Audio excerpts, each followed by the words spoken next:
que projet bu ñu tëgg nii ba ñu jox ma ko du projet boo xamante ne rek dem ciy waxtaan ak ñaar ñetti ci sama langue dem yóbbu ko assemblée ñu majoritaire ñu voté ko wala ñu woote référendum puisque ñoo leen ëpp doole ñu dóoraat leen constitution bi jàll non parce que loi bi gën ci loi mooy loi boo xamante ne nit ñi dañu ko nangu parce que associé nañ leen ci wala parce que boog jël na en charge seen aspiration ci lañ koy gën a yomb respecté donc waxtaan boo xoolee sama gouvernance de concertation la bi may woote assise di woote dialogue dara xewul ci réew mi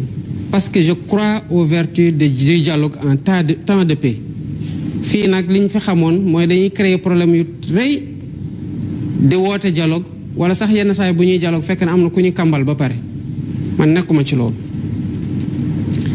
rupture de confiance naka la mën a amee d'abord opposition man dem leen di comprendre des fois may seetaan télé kenn di wax dara ki ma nekkal di ma ne ko non mais en fait ñii ci réew mi lañ bokk te lii rek lañ ci am nag lii lañ ci am de mais liñ ci am nii dañ lañ koy nangul renforcer leen ci pour ñu mën ko exercer parce que même bu ñu d'accordul ak ñoom responsabilité la ci ñun ñu fexe ba ñoom seen xalaat ñu mën ko wax ci jàmm ci njekk ak ci teggin dara mën leen ci bañ a fekk. Ma main restera toujours tendue envers l'opposition et envers toutes les parties prenantes ci réew mi parce que dañ ko bokk te mënuñu ko pàccu fokk ñu pencoo ko kon ci loolu laa nekk moo tax boo xoolee question yi may adressé par le dialogue mais am naa majorité bu tax ma kii de ma réformer de dem jàll assemblée nationale mu nekk loi ñu promulguer ko commencé ko appliquer ku ko wàcc yoon mais def ma loolu je suis en train de discuter sur la renégociation des contrats may mun a am na lu xew récemment presse bi wax na ci benn cas de contrat yoo xam ne ñu ngi ko signé le 26 mars 2024 pour renouveler une convention qui doit expirer le 23 février 2025 yow yaa ngi dem boo ne xamoo kuy ñëw sax ñu mën a wax mais kiy ñëw xam nga ko ndax woteel nañu ko fal nañ ko xam nañ Bassirou Diomaye Faye le 24 mars 2 jours après nga signé une convention boo amul benn urgence parce que expiré wul sax en 2024 mu ngi expiré en 2025 mais boo ko defoon sax sàmmoonteeg intérêt réew mi ñu mën a wax mais cette convention là dañu ne d'abord dañ ko renouveler 25 ans ce qui est interdit par le code minier de l'UEMOA et par le code minier de 2016 bu ñu interné mais bu nekkoon dañ ko ne sax convention bu ñu signé en 2024 c'est régi par le code de 2016 ñu mën a wax mais non le code de 2016 boobu mu ngi doon abroger beneen code de 2003 qui lui-même abroge un code de 88 ñu tëb code 2016 bu nekk en vigueur tëb code 2003 bu code 2016 bi abrogé dem na la convention bu ñu signé le 26 mars 2024 dafa war a régir la nouvelle convention pour 25 ans waaye nag ce sera le code de 88 moo koy régir renouveler les exonérations fiscales et douanières qui étaient déjà exorbitantes pour 10 ans mais loolu man su ma ñëwee fekk ko alhamdulilah rabbil alamin sax pour ce cas d'espèce bi ma koy gis c'était pas encore entré en vigueur mais qu'est-ce que je fais est-ce que damay ne signé na ko ba pare je suis devant les faits accomplis naa bàyyi pour les 25 prochaines années le code de 88 qui n'existe plus depuis 2003 le code de 2003 n'existe même plus le code de 88 de régir cette convention pour les 25 prochaines années accompagne ñu pour l'agenda national de transformation 25 ans quand même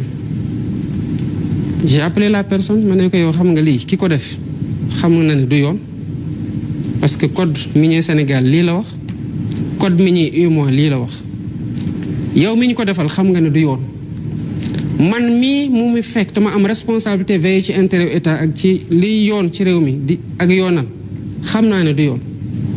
kon ñun ñëpp ñu nekk les principaux responsables xam nañu ne du yoon bëgg nañoo accompagner le secteur privé lool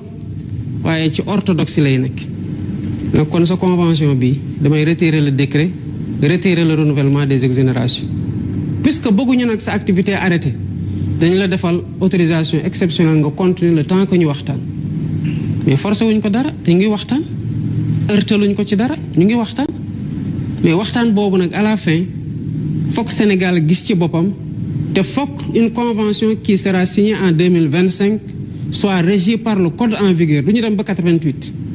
ce sera le code de 2016 bu fekkee ne code bi changé wul ci diggante bi bu code bi changé sera le code de 2025 loolu ku mu tiital mais ngelawaay bul ñëw parce que wax dëgg yàlla loolu du loolu réew mënul doxee noonu donc loolu warul tiital benn investisseur et contrairement à ce que ni ñuy wax mais l'APIX a plus de 2000 milliards su ma juumul yu teg en termes d'engagement d'investissement au niveau de qui sont en demande d'agrément. Kon la situation de sérieux,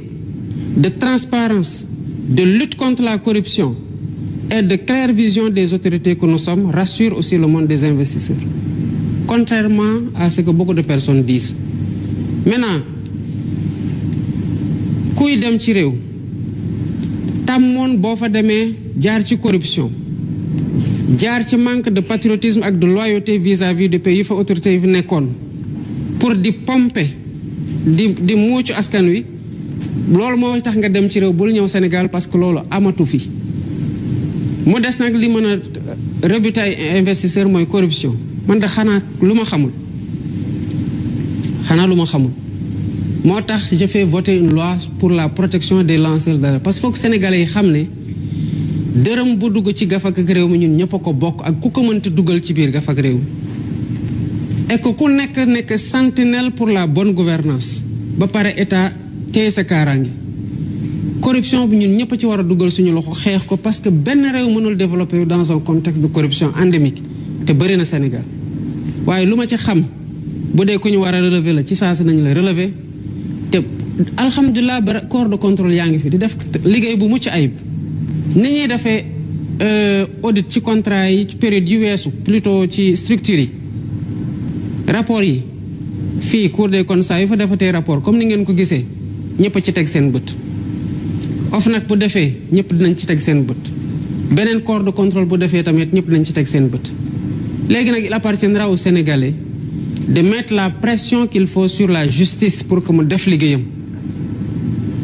Le temps de la justice n'est pas le temps politique, mais ça doit être le temps du peuple au nom duquel cette justice-là elle est rendue. Parce que mënuñu identifier ay nit jàpp leen ci ay rapport épingler leen justice di daagu. Je comprends maintenant qu'il y a un déficit de ressources nañ ci liggéey pour renforcer leen moo tax on a augmenté les recrutements au niveau du centre de formation judiciaire. duñu leen teg benn pression politique pour orienter seen décision c'est pas notre façon de gouverner mais sénégalais bu ne am na sañ-sañu bu ñu nee diw sangam mii que mu nekk ministre gouvernement Diomaye wala mu nekkoon ministre bi fi nekkoon avant moi wala directeur général bu ñu ko épingler sénégalais ont le droit de réclamer que la justice fasse son travail bu boobaa man dama amul sax conc ba koy teg ci kaw dossier